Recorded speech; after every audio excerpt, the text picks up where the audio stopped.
నమో శ్రీనివాసాయ నమః. నమో వెంకటేశాయ నమః. అందరికీ నమస్కారం అండి. ప్రతిరోజు రాశి ఫలితాలు తెలుసుకోవడానికి ఇంకా మన ఛానల్ సబ్స్క్రైబ్ చేసుకోకపోతే ప్లీజ్ సబ్స్క్రైబ్ చేసుకోండి. లైక్ చేసి మీ పూర్తి సపోర్ట్ మన శ్రీనివాస ఛానల్ కి ఇవ్వండి. ఈ వారం రాశి ఫలితాలలో గోచార్య రీత్యా వృషభ రాశి వారు ఎటువంటి శుభాశుభ ఫలితాలను పొందుతారో తెలుసుకోవడానికి ఈ మన వీడియోని ఎక్కడా స్కిప్ చేయకుండా చివరి వరకు చూడండి. మీరు కోరుకున్న భాగస్వామి దొరుకుతుంది. ఈ రాశి వారికి ఈ నెలలో చాలా బాగుంటుంది. ఆకస్మికంగా మీకు డబ్బు కలిసొచ్చే అవకాశాలు గోచరిస్తున్నాయి. ఎలా వస్తుందంటే డబ్బు, ఉద్యోగం, వ్యాపారంలో రెండిటిలోనూ కూడా లాభాలు బాగుంటాయి. వ్యాపారానికి సంబంధించి చేసే ప్రయాణాలలో విజయం ఉంటుంది. ఈ సమయంలో మీరు డబ్బు సంపాదించడానికి చాలా మంచి అవకాశాలను పొందుతారు.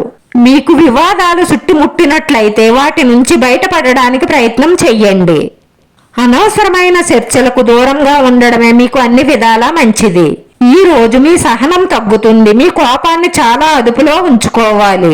ఉద్యోగంలో స్థలం మారే అవకాశాలు కనిపిస్తున్నాయి. వాహన ఆనందం పెరుగుతుంది.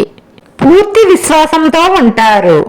మీ తల్లిగారి ఆరోగ్యం క్షీణించే అవకాశాలు కనిపిస్తున్నాయి. జాగ్రత్త. ఈ రోజు మీకు సాధారణంగా ఫలవంతంగా ఉంటుంది. మీరు ఆస్తికి సంబంధించిన ఏదైనా ప్రయోజనం పొందే అవకాశాలు కనిపిస్తున్నాయి. వైవాహిక జీవితంలో టెన్షన్ ఉంటుంది. ఈ జీవిత భాగస్వామి మీపై కోపంగా ఉంటారు. దానిపై మీరు శ్రద్ధ వహించాలి. ప్రేమికులు ఈ రోజు కొంచెం జాగ్రత్తగా నడవవలసి ఉంటుంది. కుటుంబ వాతావరణం ఆహ్లాదకరంగా ఉంటుంది. కుటుంబంలో ప్రేమ పెరుగుతుంది. అందరూ కూర్చొని కలిసి సినిమా చూస్తారు. మీరు పనికి సంబంధించి మంచి ఫలితాలను పొందుతారు. వ్యాపారం వృద్ధి చెందుతుంది. ఖర్చులు పెరిగే అవకాశాలు కనిపిస్తున్నాయి. ఈ రోజు మీ స్నేహితుడు మిమ్మల్ని కలవడానికి రావచ్చు. మీరు మీ వ్యక్తిగత సమస్యలను వారితో పంచుకుంటారు. ఇది మీ మనసులో ఉన్న భారాన్ని కొంత తేలికగా చేస్తుంది. కుటుంబ సమస్యల పరిష్కారంలో వారి నుండి అన్ని రకాల సహాయ సహకారాలు అందుతాయి. విద్యార్థులకు బాగానే ఉంటుంది. ఉపాధ్యాయుల సహాయంతో చదువులో ఉన్న ఆటంకాలన్నీ తొలగిపోతాయి. ఈ రోజు మీరు ఫలితాలపై ఎక్కువ చింతించకుండా మీ పనిపై శ్రద్ధ పెట్టాలి. మీకు పెద్దలు కొన్ని ప్రత్యేకమైన సలహాలు ఇస్తారు. వాటిని వినండి. ఈ రోజు మీ మనసు గందరగోళంగా ఉంటుంది. ఉద్యోగం లేదా వ్యాపారంలో ఎక్కువ పని కారణంగా కుటుంబానికి తక్కువ సమయం ఇవ్వగలుగుతారు. వారంలో ఒక స్త్రీతో గొడవ జరుగుతుంది. మీరు ఎంత గొడవ జరగకూడదు అనుకున్నా తప్పదు. కాకపోతే మీరు కోపంలో జారే మాటల వల్ల తర్వాత ఆందోళన చెందుతారు.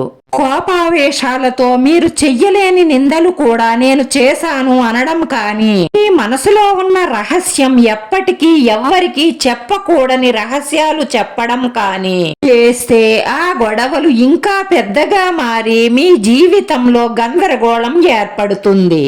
అందుకే పెద్దలంటారు, కాలు జారితే తీసుకోగలం కానీ నోరు జారితే తీసుకోలేము అని. ఎంత కోపంలోనైనా సరే మీ మాటను మీ అదుపులో ఉంచుకోండి, లేదంటే సమస్యలు కొని తెచ్చుకుంటారు. జీవిత భాగస్వామి మనోబలం బలహీనంగా ఉంటుంది. భార్యాభర్తల మధ్య మనస్పర్ధలు ఉంటాయి. ఈ రోజు ఈ రాశి వారి అదృష్ట సంఖ్య వచ్చి 3. ఈ రోజు ఈ రాశి వారికి కలిసొచ్చే రంగు లేత పసుపు రంగు. వీడియో నచ్చితే లైక్ చేయండి. మీ లైక్ మాకు ఎంతో విలువైంది. మీరు లైక్ చేయడం వల్ల ఈ వీడియో కొంతమందికి చేరుతుంది. నా శ్రీనివాస ఛానల్ ఆదరించండి. అందరికీ ధన్యవాదాలండి. నమో వెంకటేశాయ నమః.